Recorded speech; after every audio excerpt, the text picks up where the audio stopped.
Hello friends, TechManPat here, and today I have the OnePlus 13 global version I snagged from AliExpress for 1,249 Australian dollaroos. It landed in Australia in under a week, so today you have me and a review of one of these. Now, AliExpress said I can pick anything I want from their global store, so I picked the one thing that I would be very cautious in buying from AliExpress, a flagship mobile phone. So here's the test. And I assume they're probably sweating right now watching my video. In return, they asked me to share some exclusive discount codes with you, and like last time, an invitation to join the AliExpress cashback challenge. So join my team to score up to 10% cashback on your orders. So basically buying stuff from AliExpress, you get cashback. It's a pretty easy win-win. Also, AliExpress has decided they'll provide a discount code for this particular phone I chose, so jump on it while you can. Big thanks to AliExpress for sponsoring this overview, well, I guess this review, it's not their phone, but let's get started by rolling the intro.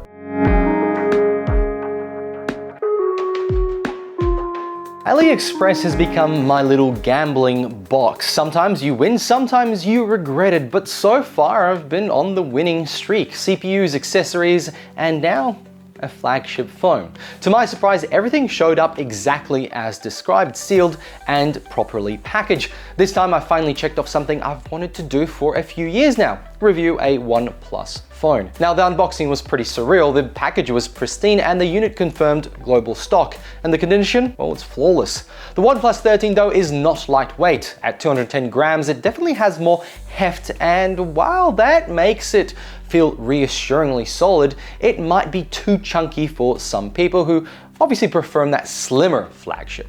The 6.82-inch AMOLED LTPO panel is gorgeous, but also large enough that one-handed use can be a little bit awkward. I chose the ocean blue vegan leather back, which looks premium and avoids fingerprints, but it's not as scratch resistant as the Gorilla Glass on the front, so you'll still want a case nonetheless, even though it looks so nice. Oxygen OS 15. It's laid on top of Android 15, but it keeps the fluidity OnePlus is known for. Genuinely smooth.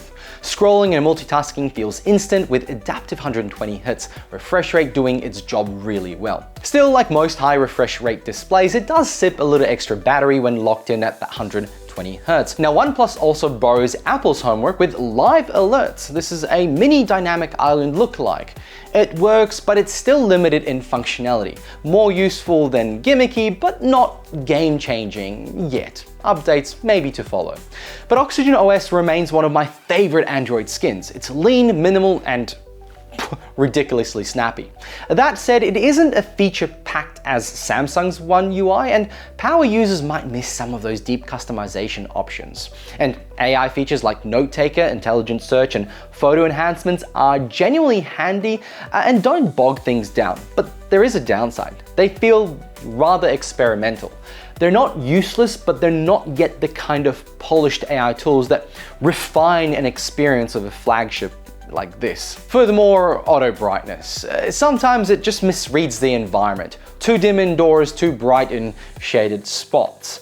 But it's okay to deal with. Now, on the support side, well, it's pretty solid. They give you 4 years of OS updates and 5 years of security patches, but it does fall short of Samsung and Google's 7-year promise. Now, at the heart of the OnePlus 13 is Qualcomm's Snapdragon 8 Elite. It's running on the 3nm Orion CPU design. It's, like I said, lightning fast. It trades blows with Apple's latest chips in both benchmarks and daily use. I threw some 4K edits, a bit of Call of Duty, of course Slag, Genshi's, Spotify and Chrome, and a lot of Chrome tabs to be exact. And it didn't even really twitch. There was no noticeable lag, no major throttling.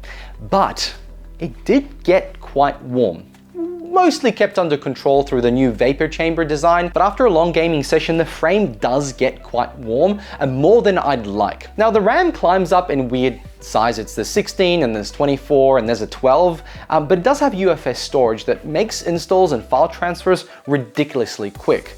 I'd still suggest get the 16 just in case. Apps rarely have to reload, but occasionally background processes can be a little aggressive, killing off smaller apps faster than like the Pixels or the Samsungs of the world. But the 6000 milliamp silicone anode battery is a highlight. Heavy users can still end the day with about 20 to 30 to 40% left after, let's say, about 5 hours of screen on time, while lighter users can stretch it to 2 full days, which was me most of the time. Now, charging is wild, but it's a bit weird. The global version can do 100 watts, which delivers 56% in 15 minutes and a full charge in 30 minutes.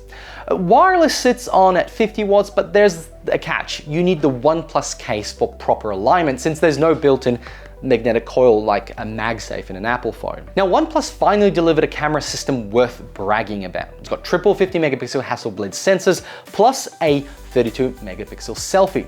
And all lenses can shoot 4K Dolby Vision. And the new clear burst mode keeps pets and action shots really sharp. At night, performance is leaps ahead of older OnePlus models, rivaling Pixel and Galaxy, but not always beating them. In very low light, fine details can still get mushy compared to, let's say, a Pixel 9. Extras like the 480 FPS slow-mo, which are hardly ever used in any phone. Look, it's good, it's there, and it's fun, but it's Hasselblad's X-Pan cinematic mode that is much better and more fun to use. And the 3x telephoto performance, well, it's up to 10x. Beyond that, quality tapers off, and while 30x is, it's usable, it's nowhere near what you get from, let's say, Samsung's Space Zoom. The 6.82-inch QHD AMOLED panel is a showpiece. It's razor sharp, vibrant, and pushing a jaw-dropping 4,500 nit peak brightness. And Aqua Touch 2.0 means the display responds in light rain or with damp fingers, and even in glove mode.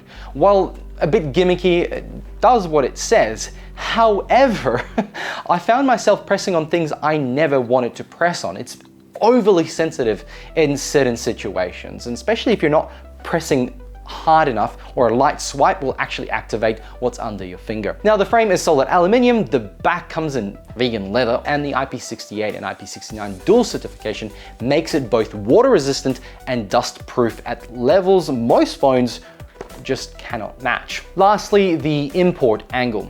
Carrier compatibility is worth checking. Now, mine runs fine on Telstra, great sounding phone calls and reception, but certain 5G bands aren't guaranteed to play nice, so check before you pull the trigger on a global version.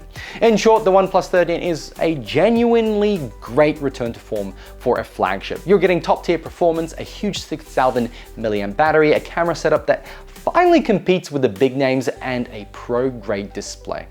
Oxygen OS is spot on, absolutely the best of the best in the Android space, and at $1,200, it really undercuts Samsung's, the Googles, and Apple by several hundreds of dollars, while still delivering a very premium experience. So that's it. Before I go, as before, AliExpress asked me to share some exclusive discount codes with you, and they've also invited me to run the AliExpress cashback challenge for the third time now.